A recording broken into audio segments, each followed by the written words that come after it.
औज़ुबिल्लाहिमिनश्शैतानिर्रजीम बिस्मिल्लाहिर्रहमानिर्रहीम। यूनिवर्सिटीज़ का सीज़न आ चुका है, तो इस पे मैं और भी वीडियोस बनाऊंगा कि कैसे आपको यूनिवर्सिटी लाइफ स्टार्ट करनी है, या जितना मुझे एक्सपीरियंस हुआ 6 सेमेस्टर्स में और जितना मैंने एक्सपीरियंस लिया, जितनी मेरी ऑब्जर्वेशन है वो सब कुछ बताऊँगा ताकि आप लोग इफ़ेक्टिवली परफॉर्म कर सको। तो बिना टाइम को ज़ाया किए टॉपिक पे आते हैं।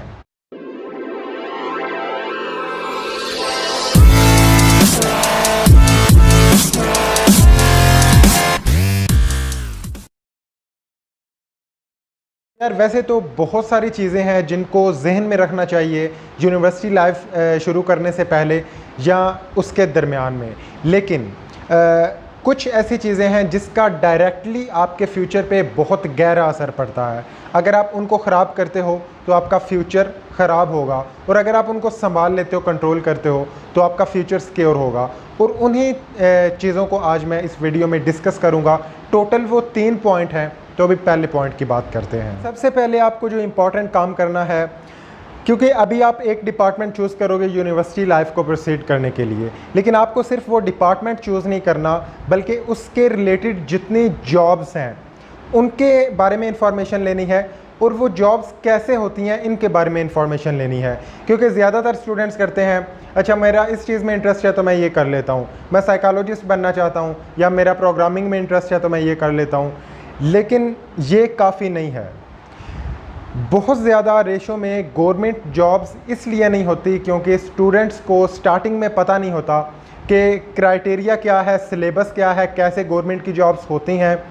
अगर आप अभी से उनका पता चला लेते हो, आपको पता चल जाता है, तो आपको एक डायरेक्शन मिल जाती है, क्योंकि अल्टीमेटली आपका गोल है 4 सालों के बाद जॉब करना, और उसकी डायरेक्शन आपको अभी से लेनी है।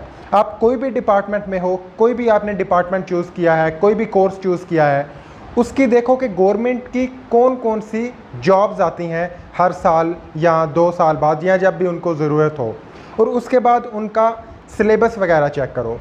क्योंकि ज़्यादातर जो गवर्नमेंट की जॉब्स होती हैं उनमें आपने जो पढ़ा होता है BS में वो नहीं होता। सिर्फ जो लेक्चरशिप की जॉब्स होते हैं, जो एजुकेटर्स में आती हैं, या फिर जो PPSC स्कूल्स कॉलेज के लिए कंडक्ट करवाता है, उसमें आपका 80% आता है आपके पेपर से। जिस तरह मैं ज़ूलॉजी कर रहा हूँ तो 80% पेपर आएगा जॉब्स का, जो मैंने ज़ूलॉजी में पढ़ा हुआ है मास्टर लेवल तक, और 20% आएगा जनरल नॉलेज। लेकिन ज़्यादातर जॉब्स में जनरल नॉलेज आता है, करंट अफेयर्स आते हैं, इंग्लिश के रिलेटेड आता है, इस्लामिक स्टडीज़ आती हैं। अगर आप फूड डिपार्टमेंट की बात करो, फूड इंस्पेक्टर की बात करो, तो एक बंदा एक्सपेक्ट क्या कर रहा होगा जिसको नहीं पता? वो तो ये एक्सपेक्ट कर रहा होगा कि जिसने फूड साइंसेस किया हुआ है या बायोटेक्नोलॉजी किया हुआ है तो उसके रिलेटेड ही सवाल आएंगे और फूड इंस्पेक्टर की जॉब हो जाएगी, जबकि ऐसी बात नहीं है। जो फूड इंस्पेक्टर की जॉब 16 या 17 ग्रेड की होती है, उसमें 100% पेपर जनरल नॉलेज बेस होता है।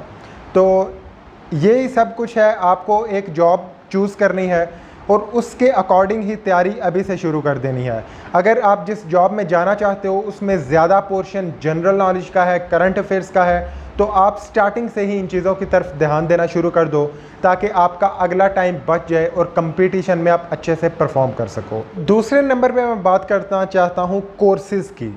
आपने एक डिपार्टमेंट को चूज़ किया और अगले 4 सालों में आप कौन कौन से कोर्सेज़ पढ़ोगे, कौन कौन से सब्जेक्ट्स पढ़ोगे, उसकी इंफॉर्मेशन पहले से ले लेना। क्योंकि पहले जो 4 सेमेस्टर होते हैं उसमें आपने माइनर सब्जेक्ट्स ज़्यादा पढ़ने होते हैं, और अगले 4 सेमेस्टर्स में आपकी स्पेशलाइजेशन होती है। अब जिस तरह मैंने ज़ूलॉजी किया तो इसके रिलेटेड मुझे कोई इन्फॉर्मेशन नहीं थी, और मैं ये एक्सपेक्ट कर रहा था कि जब मैं BS में एडमिशन लूँगा, जाऊँगा, हमें कोई एनिमल्स से रिलेटेड बुक्स लगवा देंगे, लेकिन ऐसा नहीं हुआ। पहले 4 सालों में हमने केमिस्ट्री पढ़ी, ऑर्गेनिक, इनऑर्गेनिक, उसके बाद ये IT के कोर्सेज़ पढ़े, और साथ में इंग्लिश पढ़ा, इस्लामिक स्टडीज़ पढ़ा। इस तरह के माइनर सब्जेक्ट्स हमने पढ़े, मैथ्स भी पढ़ा। तो जब ये सब कोर्सेज़ आ जाते हैं तो फिर कुछ स्टूडेंट्स होते हैं वो कहते हैं यार अगर मुझे पता होता ना कि ये मुझे आगे जाके पढ़ना है तो मैं इस फील्ड में आता ही ना। इस चीज़ से बचने के लिए आप अपने डिपार्टमेंट, जो चीज़ आपने जो कोर्स चूज़ किया है, जो डिपार्टमेंट चूज़ किया है, उसकी सारे आउटलाइन देख लो, उसके सारे कोर्सेज़ देख लो कि आपको किसी कोर्स में मसला तो नहीं है, और अगर ज़्यादा प्रॉब्लम हो तो फिर आप अपना कोर्स चेंज भी कर सकते हो। फिर अब बात करते हैं तीसरे पॉइंट के जो बहुत ज़्यादा इम्पॉर्टेंट है, और वो है GPA या CGPA। इसको आपने, जो आपका पहले सेमेस्टर का GPA होता है एक किस्म की, वही आपकी बेस होती है। और ऐसा नहीं है कि आपका जो GPA बन गया पहले सेमेस्टर में पूरे 4 सालों में वही रहेगा, ऐसी बात नहीं है। अगर मैं अपनी बात करूं तो मेरा पहले सेमेस्टर में 3.3 था, लेकिन जो अभी मेरा 5वां सेमेस्टर क्लियर हुआ था उसमें मेरा 3.6 GPA आया था, और मेरा ओवरऑल CGPA 3.5 है। यानी कि मैंने 3.3 से 3.5 तक इम्प्रूवमेंट की। लेकिन अगर मेरा पहले सेमेस्टर में GPA 3.6 या 3.5 होता तो आज मेरा GPA ज़्यादा होता, तो आज मेरा CGPA ज़्यादा होता।